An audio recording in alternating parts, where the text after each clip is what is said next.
Welcome back to the channel, and I've got some damn good news today. I know you guys know it, but some people probably think I'm just here to bitch about comic books every day and, I don't know, make a fuss. But that's not the case. I actually would like to be an agent of change, a little bit of common sense in an industry that severely seems to lack it these days. Let's put it that way. This last week, we've covered a couple of things, and we had positive outcomes.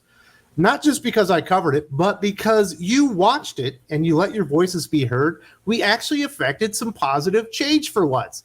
Thank goodness somebody is paying a little bit of attention, and it does get a bit tiring talking about all the weird stuff happening with comic books. But once you get these little small victories, it makes it kind of all worthwhile in the end. You know what I'm saying? When we can cover something and put a spotlight on something that is absolutely stupid and affect change, that is what we are all here for, folks. And I couldn't do it without you. Yes, I did make the video and I brought it to your attention, but because you watched and you put the power behind the channel, you know, it's 20,000 subscribers this time and thousands of views on the videos that we're going to talk about, people had to take notice. Now, one of them, we can't take full credit because everyone was talking about the Kyle Rayner Bag of Tamales cover and the embarrassment that DC Comics was experiencing because of it. And they deserve all the scorn that they got. But we also brought to the attention of people what was happening with 3 Worlds, 3 Moons with Jonathan Hickman, his Substack creation. And we're definitely the only ones that covered that. And because you guys watched and you got the word out, we've had change. Let's cover the big one first, the one everyone was talking about. DC Comics have come to their senses and are releasing the real Hispanic Heritage Month cover that Jorge Molina designed for Kyle Rayner. And thank God a little bit of common sense finally won out in comic books. Jorge Molina tweeted, "Good news, everyone. I'm excited to share the official DC Hispanic Heritage Month cover for the Titans United Blood Pack #1. The homage to La Patria is what is going out on the comic. Sorry for the confusion. The edited version I drew was an alternate option, not final." This certainly does not absolve DC Comics and their editorial staff for the monumentally boneheaded decision that they came up with just changing the cover and putting Kyle Rayner in space, and it looked like he was pooping. I think those were supposed to be asteroid rocks, but it looked like he was taking a dookie because he had too many tamales or something. He had a tamale bag in his hand. Just really bad stuff. Really, it's just a parody of Hispanic Heritage Month.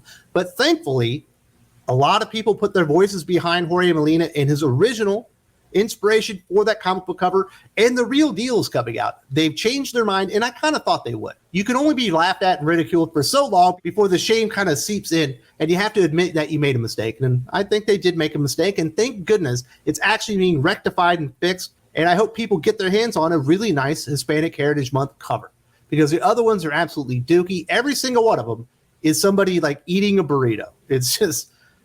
It's the most lowbrow stuff, but it's kind of what you expect from DC Comics these days.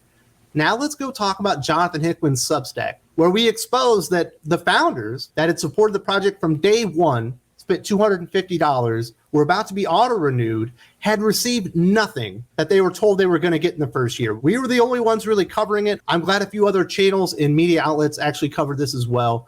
They got an update. Now, they didn't fix it all. Obviously, they didn't just ship everything at once, but they're getting them. And Stephen Wacker and the team behind 3 Worlds, 3 Moons are finally being accountable to their founders and letting them know what's going on and where all their stuff is.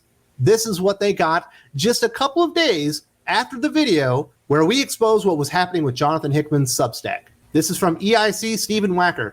Any updates on the book and rewards? The answer, as we've said before, it's no secret that printing things in the time of COVID and supply chain and paper shortage drama ain't easy. But thankfully, we now have just about everything in hand.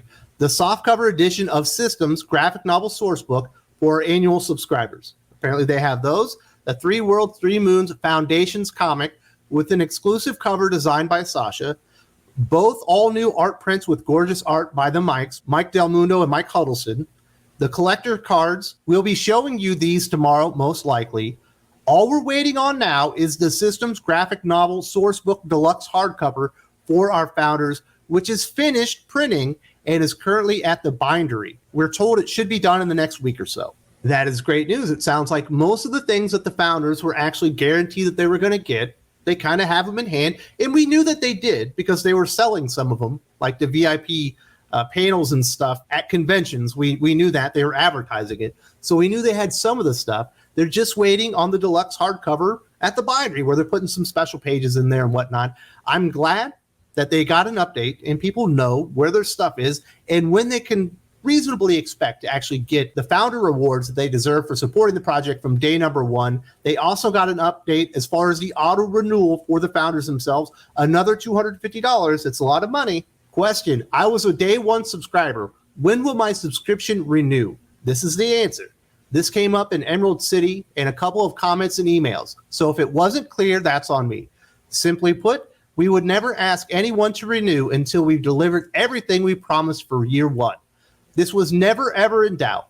We're going to continue to extend our current subscribers until the system sourcebook and other rewards ship out, just like we did this month. I can tell you very much, talking to the people that I talked to that were founders of 3 Worlds, 3 Moons, that was absolutely in doubt. They thought they were going to be auto-renewed before they received anything. He continues, this even goes for their virtual rewards. The coin, the map, and the key, which I believe at one point they said was scrapped and they had a better idea. But they're going back to this obscure thing that nobody knew exactly what it was, but it was intriguing. Even if you don't renew, we'll be making those and the associated materials available to year one founders, first 500, regardless of their subscription status for a limited time. So according to Stephen Wacker, the EIC for 3 Worlds, 3 Moons, if you're a founder and you choose not to auto-renew, maybe you didn't like the way it was run for the first year, you're still going to get all the stuff that they said that they were going to deliver. So I hope this ends up working out well for all the 3 Worlds, 3 Moons subscribers. And I'm just happy that we effected some change in the comic book industry today. You got to take the little victories and be happy for that. I will keep exposing some of the other stuff out there, good and bad. We definitely expose good comic books, and we definitely expose bad comics and bad conduct, but we got a couple of wins this week, and I'm very happy about that. That was certainly a community effort. Everyone was talking about that just terrible cover with the tamales, and DC Comics were shamed into doing the right thing, and 3 Worlds, 3 Moons founders should be getting their stuff very soon. This isn't the first success that we've talked about here on the channel.